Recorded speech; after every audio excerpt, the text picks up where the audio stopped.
উনি সফরে বেরিয়েছেন হাদিস কালেকশনের জন্য। প্রচন্ড শীতের রাত,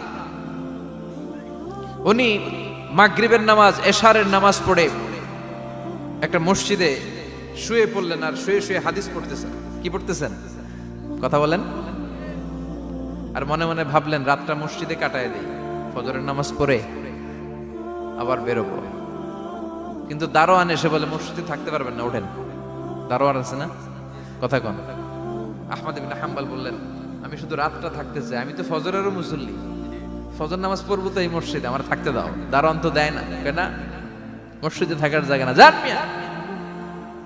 উনি যে আহমদ ইবনে হাম্বল এটা চিনে নাই, থাকতে দেয়। কি করবে এখন? উনি কাঁথা গুছিয়ে হাদিসের কিতাব নিয়ে কাঁধের মধ্যে ব্যাগ নিয়ে মসজিদ থেকে বেরোয় গেলেন। কি আর করবেন, প্রচন্ড শীত, আর কাঁপতেছেন, বুড়ো মানুষ।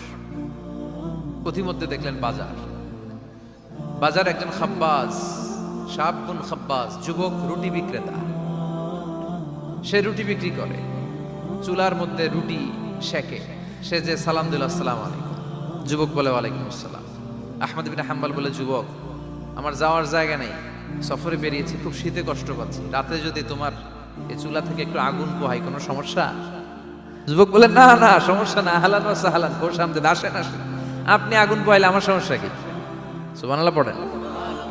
আল্লাহ শুকরিয়া করে উনি বসলেন আর আগুন পোহাচ্ছেন। আর খেয়াল করলেন যুবক রুটি বানায় আর পরে আস্তাগফিরুল্লাহ, রুটির দলা বানায় পরে আস্তাগফিরুল্লাহ, খামির বানায় আর পরে আস্তাগফিরুল্লাহ, রুটি নিয়ে উনুনের ভিতরে চুলার ভিতরে সেকা দেয় আর পরে আস্তাগফিরুল্লাহ, দোকানদারের কাছে কেউ আসলেই সে রুটি দেয় আর পরে আস্তাগফিরুল্লাহ, ক্রেতার কাছ থেকে টাকা নিয়ে ক্যাশ বক্সে রাখে আর কি পড়ে, আবার রুটি বানানো শুরু করে আর কি পড়ে, খালি এইটাই পড়তেছে। ইমাম আহমদ ইবনে হাম্বল তো অবাক, কিরে এটা আবার কেমন যুবক, খালি আস্তাগফিরুল্লাহ। উনি প্রশ্ন করলেন যুবক ঘটনা কি? আসার পর থেকেই তোমার দেখতেছি তুমি রুটি বানাও, রুটি বিক্রি করো আর পড়ো আস্তাগফিরুল্লাহ, মালাকা ইয়া শাবাব।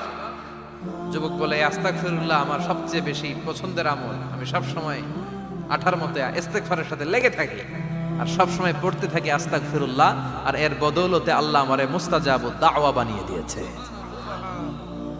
আহমদ ইবনে হাম্বল তো অবাক, আনতা মুস্তাজাবুদ দাওয়া, তুমি মুস্তাজাবুদ দাওয়া রুটিওয়ালা? আমি এত বছর হাদিস পড়াই, আমিও তো মুস্তাজাবুদ দাওয়া না, আর তুমি রুটি বেচো বাজারে, তুমি মুস্তাজাবুদ দাওয়া, তুমি দোয়া করলে সব কবুল হয়ে যায়? যুবক বলে না আনা মুস্তাজাবুদ দাওয়া, আমি আমার জীবনে যত দোয়া করেছি কবুল করে নিয়েছে কে? সব দোয়া কবুল করে নিয়েছে আল্লাহ, একটা দোয়া ছাড়া। কয়টা? আহমদ ইবনে হাম্বলের কৌতূহল, কিউরিয়াসিটি আরো বেড়ে গেল। কি? সব দোয়া কবুল হয়েছে একটা দোয়া ছাড়া? মাযালিকা দোয়া ইয়া শাব, কি সেই দোয়া? যুবক এবার বলতে শুরু করলো আমার জীবনে যে দোয়াটা আল্লাহ কবুল করে নাই সেটা হচ্ছে আমি আল্লাহর কাছে অনেক চেয়েছি, অনেক দোয়া করেছি যে আল্লাহ শুনেছি এই জামানার সবচেয়ে বড় মুহাদ্দিস, তার নাম নাকি ইমাম আহমদ ইবনে হাম্বল, আল্লাহ তোমার কাছে আমার চাওয়া আমি যেন এই ইমাম আহমদ ইবনে হাম্বলের দেখে মরতে পারি, আমি যেন ইমাম আহমদ ইবনে হাম্বলের হাতে হাত রেখে মুসাফা করতে পারি আর তার কপালে একটা চুমু এঁকে দিতে পারি। আহমদ ইবনে হাম্বল আবেগপ্রবণ হয়ে গেলেন, চোখের পানি ছেড়ে দিলেন, বললেন যুবক তোমার এই দোয়াটাও কবুল হয়ে গিয়েছে। আহমদ ইবনে হাম্বলের দেখা সাক্ষাৎ পাওয়ার জন্য আহমদ ইবনে হাম্বলের বাড়িতে তোমার যাওয়ার দরকার নাই, আহমদ ইবনে হাম্বল তোমার দরবারে ছুটে এসেছে। আনা আহমদ ইবনে হাম্বল মুহাদ্দিসুদ দাহর, আমি নিজেই আহমদ ইবনে হাম্বল। যুবক চোখের পানি ছেড়ে দেয়, আহমদ ইবনে হাম্বল চোখের পানি ছেড়ে দেয়। যুবক চিৎকার মেরে ইমাম আহমদ ইবনে হাম্বলকে জড়িয়ে ধরে, হাতে হাত রেখে মুসাফা করে, কপালের মধ্যে চুমু খায় আর আল্লাহর শুকরিয়া করে বলে ও ইমাম আসলে এই দোয়াটাও আল্লাহ আজকে কবুল করে নিল। বিশ্বাস হয় সবসময় ইস্তেগফার করলে আপনার দোয়াগুলোর এইভাবে কবুল করে নিবে কে? এই পাঁচটা জিনিস পাবেন সবসময় যদি ইস্তেগফারের সাথে লেগে থাকেন। রাজি আছেন তো? এজন্য বিশ্বনবী সব সময় নামাজে সালাম ফিরানোর পরে পড়তেন আস্তাগফিরুল্লাহ। কি পড়তেন? 3 বার পড়তেন আস্তাগফিরুল্লাহ, আস্তাগফিরুল্লাহ, আস্তাগফিরুল্লাহ। পড়তে রাজি আছেন? ইস্তেগফারের অনেকগুলো আলফাজ আছে, সবচেয়ে ছোট ইস্তেগফার হচ্ছে এটা আস্তাগফিরুল্লাহ, আস্তাগফিরুল্লাহ। আরো আছে আস্তাগফিরুল্লাহ আল্লাযী লা ইলাহা ইল্লা হুয়াল হাইয়ুল কাইয়্যুম আতুবু ইলাইহি, বিশ্বনবী বলেন এই ইস্তেগফারটা যদি কেউ পড়ে, আত-তাওয়াল্লি মিন ইয়াউমিজ যাহাফ, যুদ্ধের ময়দান থেকে পালিয়ে আসা কবিরা গুনাহ। কি গুনাহ? কাফেরদের সাথে যুদ্ধ, আমি তাগড়া যুবক, তলোয়ার নিয়ে নেমেছি, আমার দেহের এক ফোঁটা রক্ত থাকা পর্যন্ত আমি যুদ্ধ চালিয়ে যাব, আমি ফিরে আসতে পারবো না, আইনটা কার? ফিরে আসলে কবিরা গুনাহ। বিশ্বনবী বলেন যুদ্ধের ময়দান থেকে ফিরে এসেছে এরকম কবিরা গুনাহ অবলম্বনকারীও যদি আস্তাগফিরুল্লাহ আল্লাযী লা ইলাহা ইল্লা হুয়াল হাইয়ুল কাইয়্যুম ওয়া আতুবু ইলাইহি পড়ে, ওই কবিরা গুনাহকারীকেও ক্ষমা করে দিবে কে? পড়তে রাজি আছেন তো? আবার সাইয়েদনা আবু বকর বললেন, ইয়া রাসূলুল্লাহ আল্লিমনি দুআআন আদউ বিহি ফি সালাতি, এমন দোয়া আপনি আমারে শিক্ষা দেন যে এই দোয়াটা আমি নামাজে পড়তে পারি। বিশ্বনবী বললেন, পড়ো আল্লাহুম্মা ইন্নী যালামতু নাফসি যুলমান কাসীরান ওয়া লা ইয়াগফিরুয যুনুবা ইল্লা আনতা ফাগফিরলি মাগফিরাতাম মিন ইনদিক ইন্নাকা আনতাল গফুরুর রহিম। সুবহানাল্লাহ পড়েন, এটাও ইস্তেগফার। আমরা এটার বলে দোয়া মাসুরা, সালাম ফেরানোর আগে পড়ি না? যেখানেই ক্ষমা চাওয়ার কথা আছে ওইটারই কি বলে?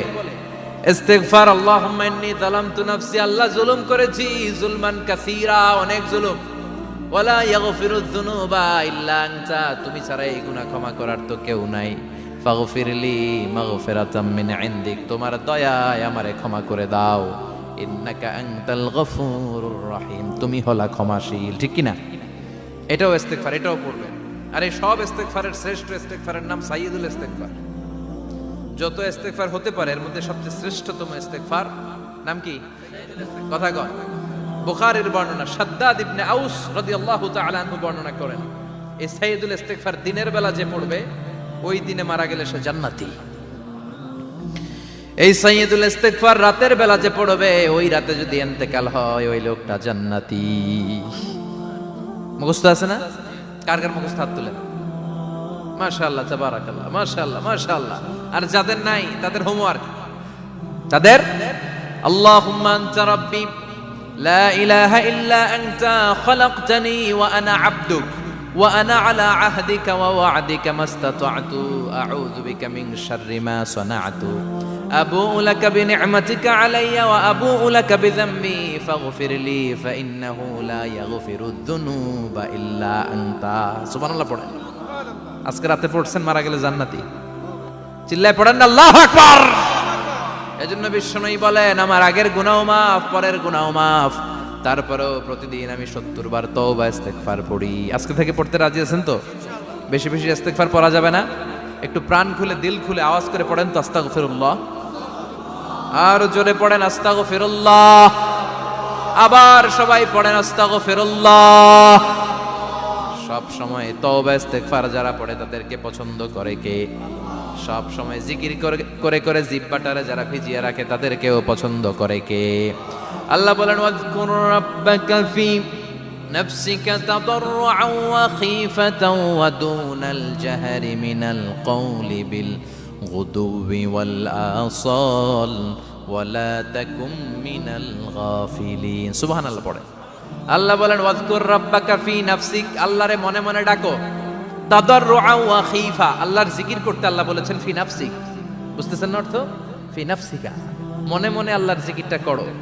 তাদাররুআন ওয়া খীফা, তাদাররুআ মানে বিনয়ের সাথে, with full of humility, submission and humbleness, বিনয়ের সাথে আল্লাহর ডাকো। ওয়া খীফা, গোপনে গোপনে ডাকো। দুনাল জাহারি মিনাল কওল, চিৎকার চেঁচামেচি করে ডেকো না। কার কথা? আওয়াজ করে জিকির করো না। এই যে আমরা মাহফিলে লা ইলাহা ইল্লাল্লাহ জিকির করে, এটা তালিম। উদ্দেশ্য কি? তালিমের জন্য আওয়াজ করে জিকির জায়েজ আছে, কিন্তু ব্যক্তিগত জিকিরের যে ইবাদতটা এটা আস্তে আস্তে হইতে হবে, এটা ভদ্রভাবে হতে হবে, চিল্লাচিল্লি করে নয়। আবার তালিমের জিকির ওইটাও ভদ্রভাবে। ইন্নাল্লাহা জামিল ইউহিব্বুল জামাল, আমার আল্লাহ সুন্দর, আমার আল্লাহর জিকিরের মধ্যেও সৌন্দর্য আছে না নাই? কিন্তু এদেশে জিকিরের ভেতরে লাফালাফি আছে না নাই? বেশি না কম? কি বসেন বসেন, হ্যাঁ বসে যান তো, অনেক ধরনের আছে জিকির। হ্যাঁ বসেন বসেন, বসে যান। হ্যাঁ হাইবার আলী, এটা কি আবার জালালি? তো এই যে ইন্নাল্লাহা জামিল ইউহিব্বুল জামাল, আমার আল্লাহ সুন্দর, আমার আল্লাহর জিকিরের মধ্যেও সৌন্দর্য আছে না নাই? তালিমের উদ্দেশ্যে সবাই মিলে জিকির করা যায়, কিন্তু চিল্লাফাল্লা করা যাবে না, লাফালাফি করা যাবে না, মাথা ডানে বায়ে ঝোলানো যাবে না, ঠিক কি না? কিন্তু লাফালাফির জিকির আছে না নাই? লাফাইতে লাফাইতে, হ্যাঁ, গাছের আগায় বাঁশের আগায়, আবার যিনি জিকির পরিচালনা করে ওনার কান্দে যায় ওঠে, আছে না নাই? বিশ্বনবী সাহাবাদের নিয়ে জিকির করছেন, সাহাবারা লাফাতে লাফাতে খেজুর গাছের আগায়, হাদিসে আছে না এটা? বিশ্বনবী সাহাবাদেরকে নিয়ে জিকির করছেন, লাফাতে লাফাতে আবু বকর বিশ্বনবীর কান্দের উপরে, আছে, হাদিসে আছে।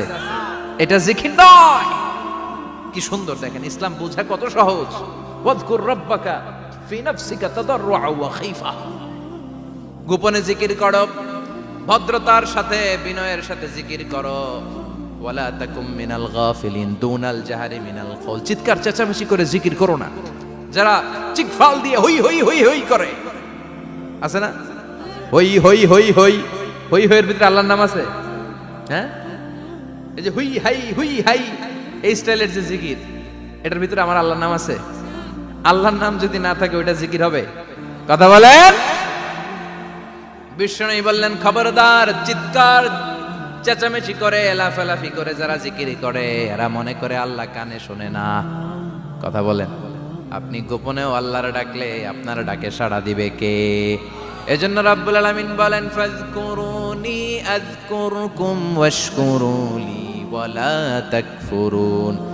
বান্দা আমার জিকির তোমরা করো, আমিও তোমাদের জিকির করব, ঠিক কি না? আমরা যদি আল্লাহর জিকির করি, আমাদের জিকির করে কে? সুবহানাল্লাহ কইবেন না? আমরা আল্লাহর জিকির করে, আল্লাহ নাকি আমাদের জিকির করে, যেন তেন কথা এটা। আবার হাদিসে কুদসিতে আল্লাহ বলেন, ফাইন যাকারানি ফি নাফসি যাকারতুহু ফি নাফসি। আমার বান্দা যদি একা একা আমার জিকির করে, আমি আমার বান্দারে একা একা স্মরণ করি। ওয়া ইন যাকারানি ফি মালাইন যাকারতুহু ফি মালাইন খায়রিম মিনহু। এরকম মহা সম্মেলন করে যদি কেউ আমি আল্লাহর জিকির করে, আমি এর চেয়েও বড় মহা সম্মেলন ফেরেশতাদেরকে নিয়ে করে আমার বান্দারে স্মরণ করি। ওয়া ইন তাকাররাবা ইলাইয়া শিবরান তাকাররাবতু ইলাইহি যিরাআন। আমার বান্দা যদি আমার দিকে এক বিঘত আসতে চায়, আমি আমার বান্দার দিকে এক হাত এগিয়ে যাই। আমার বান্দা যদি আমার দিকে এক হাত আসতে চায়, আমি আমার বান্দার দিকে দুই হাত যাই। ওয়া ইন আতানি ইয়ামশি আতাইতুহু হারওয়ালা। আমার বান্দা যদি আমার দিকে হেঁটে হেঁটে আসতে চায়, আমি আমার বান্দার দিকে দৌড়ে দৌড়ে যাই। সুবহানাল্লাহ পড়ে। এজন্য বিশ্বনবী বলেন, লা ইয়াজালু লিসানুকা রাতবাম মিন যিকরিল্লাহ। আল্লাহর জিকির দিয়ে জিহ্বাটারে ভিজিয়ে রাখবা। কার কথা? চিল্লায় বলেন, কার কথা? সবসময় আল্লাহর জিকির করতে রাজি আছেন তো? সবচেয়ে শ্রেষ্ঠ জিকির বিশ্বনবী বললেন, আফদালু যিকরি লা ইলাহা লা ইলাহা লা ইলাহা ইল্লাল্লাহু মুহাম্মাদুর রাসূলুল্লাহ সাল্লাল্লাহু। সবচাইতে শ্রেষ্ঠ জিকির লা ইলাহা। এর চেয়ে শ্রেষ্ঠ জিকির আছে? কথা বলেন। বিশ্বনবী বললেন, মান ক্বালা লা ইলাহা ইল্লাল্লাহ সিদকান মিন কলবিহি। একনিষ্ঠতার সাথে অন্তর থেকে কেউ যদি জীবনে একবার বলে লা ইলাহা ইল্লাল্লাহ, দাখালাল জান্নাহ। তার যদি পাপ থাকে, অন্যায় থাকে, ওই পাপ আর অন্যায়ের শাস্তিগুলার পরে কোনো না কোনো দিন আমার ওই বান্দা জান্নাতে ঢুকবে। একবার যদি খালিসান মিন কলবিহি সে পড়ে লা ইলাহা ইল্লাল্লাহ, তার জন্য জান্নাতকে অবধারিত করে দিয়েছে কে? আবার এটার নাম আল্লাহ দিয়েছে কালিমায়ে। কথা বলেন। দরাবাল্লাহু মাসালান কালিমাতান তাইয়িবাতান কাশাজারাতিন তাইয়িবাতিন আসলুহা সাবিতুন ওয়া ফারউহা ফিস সামা। সুবহানাল্লাহ। পবিত্র বাণী এটা কালিমায়ে তাইয়িবা। আবু সাঈদ আল খুদরি থেকে বর্ণিত, মুস্তাদরাকে হাকিম আর সহিহ ইবনে হিব্বানে এসেছে। বিশ্বনবী বলেন, মুসা আলাইহিস সালাম আল্লাহর একবার প্রশ্ন করলেন, ইয়া রাব আল্লিমনি দুআআন আদউ বিহি। আপনি আমার এমন একটা জিকির শিক্ষা দেন যে এই জিকির দিয়ে আমি শুধু আপনার জিকির করব, কেউ এই জিকির করতে পারবে না। এই জিকির জানবো শুধু আমি, আর জানবেন। কথা কোন? প্রশ্ন করছে কে? হ্যাঁ, কাকে করেছে? আল্লাহ এমন একটা জিকির শিখান যেই জিকির কেউ জানে না, আমি জানবো, আর ওই জিকির দিয়ে প্রাণ ভরে আপনারে ডাকবো। আল্লাহ বললেন, মুসা পড়ো লা ইলাহা লা ইলাহা ইল্লাল্লাহু মুহাম্মাদুর রাসূলুল্লাহ। মুসা আলাইহিস সালাম বললেন, আল্লাহ চাইলাম কি, কইলেন কি? লা ইলাহা তো জাতীয় জিকির, এটা তো আন্তর্জাতিক জিকির, এটা জানে না এমন কেউ নাই। এমনকি হিন্দু ভাইরাও জানে। কথা কন। আল্লাহ আমি তো চাইছিলাম এক্সক্লুসিভ, আমার জন্য স্পেশাল, এর চেয়ে সুন্দর আর কেউ জানবে না। এত সুন্দর একটা জিকির আপনি দিবেন, এটা আমি ডাকবো আপনারে আর আপনি শুনবেন। আল্লাহ বললেন, মুসা এর চেয়ে দামি আমার কাছে নাই। লাউ তাদউ লা ইলাহা ইল্লাল্লাহ ফি কাফা, লা ইলাহা রে যদি মুসা এক পাল্লায় রেখে দাও, ওয়াস সামাওয়াতু সাবউ ওয়াল আরদিন, সাত আকাশ সাত জমিন যদি আরেক পাল্লায় রেখে দাও, লা ইলাহা এক পাল্লায়, সাত আকাশ সাত জমিন আরেক পাল্লায় ওজন যদি দাও, লা রাজাহাত কাফাতু লা ইলাহা ইল্লাল্লাহ, মুসা দেখবা মুহূর্তের মধ্যে লা ইলাহা ইল্লাল্লাহর পাল্লা ভারী হয়ে গেছে। সাত আকাশ সাত জমিন এক পাল্লায়, শুধু লা ইলাহা ইল্লাল্লাহ আরেক পাল্লায়, মুহূর্তে লা ইলাহার পাল্লাটারে ভারী করে দিবে কে? এটা বিপ্লবী বাণী। আমরা এটার ভিক্ষার মধ্যে লাগাইছি। এখন ভিক্ষা করার সময় লা ইলাহা আছে না নাই? একটা টাকা দিয়া যান, আমি গরিব ইনসান আর সমান, একটা টাকা দিয়া যান, আমি গরিব ইনসান, আছে না নাই? জুমার নামাজের সময় ভিক্ষা করে, একটা টাকা দিয়া যান, আর লা ইলাহার জিকির লগে, আছে না নাই? এটা আমরা ভিক্ষার জিকির বানাইছি। এটা তো বিপ্লবী বাণী। এই বাণীর পক্ষে যারা, তারা ন্যায় আর সত্যের পক্ষে চিল্লায় বলেন ঠিক কিনা? এই বাণীতে যারা বিশ্বাস করে, তারা এক আল্লাহর সামনে মাথা নত করে দেয়। গোটা পৃথিবীর কোন শক্তির সামনে ওই মাথা নত হয় না, ঠিক কিনা? এই লা ইলাহা যারা আমরা মানি, আল্লাহ ছাড়া কারো সামনে মাথা নত করব? কোন শক্তি আমাদের মাথা নত করাতে পারে? এই কালেমার আন্দোলন যারা করে, তারা আল্লাহ ছাড়া পৃথিবীর কাউরে ভয় পায় না। আর তারা চায় কালেমার পতাকা পৃথিবীর মধ্যে যেন পথ করে উড়ে, ঠিক কিনা? বাংলার জমিনে কালেমার পতাকা উড়ুক, আমরা চাই কি চাই না? কোন একদিন এ দেশের আকাশে কালিমার পতাকা উড়বে, সেদিন সবাই খোদাই বিধান পে দুঃখ বেদনা ভুলবে। কোন একদিন এ দেশের আকাশে কালিমার পতাকা উড়বে, সেদিন সবাই খোদাই বিধান পে দুঃখ বেদনা ভুলবে। চিৎকার করে বলেন ঠিক কিনা? এই কালেমার সমাজ যদি হয়, ওই সমাজে কেউ লাঞ্ছিত হবে না, ওই সমাজে কোনো নারী নিগৃহীত হবে না, ওই সমাজের কোনো কাজের মেয়েরা ধর্ষিত হবে না, ওই সমাজে দুর্নীতি থাকবে না, ঘুষ থাকবে না, চাঁদাবাজি থাকবে না, টেন্ডারবাজি থাকবে না। সমাজটারে শান্তি দিয়ে সমৃদ্ধ করে দিবে কে? এজন্য সব সময় জিকির করতে হবে একজনের, চিল্লায় বলেন তিনি কে? শ্রেষ্ঠ জিকির হচ্ছে লা ইলাহা। করতে রাজি আছেন? সব সময় জিকিরটা করতে রাজি আছেন? Every night and every day, every night and every day, never forget to say la ilaha illallah, never forget to say la ilaha illallah. পড়েন, every night and every day, every night and every day, never forget to say la ilaha illallah, never forget to say la ilaha illallah, never forget to say la ilaha illallah. When you're walking down the street, use your time and repeat and say in every heartbeat la ilaha illallah. When you're walking down the street, Use your time and repeat and say in every heartbeat La ilaha illallah. Every night and every day, every night and every day, never forget to say La ilaha illallah. Chilla bolan, take it out.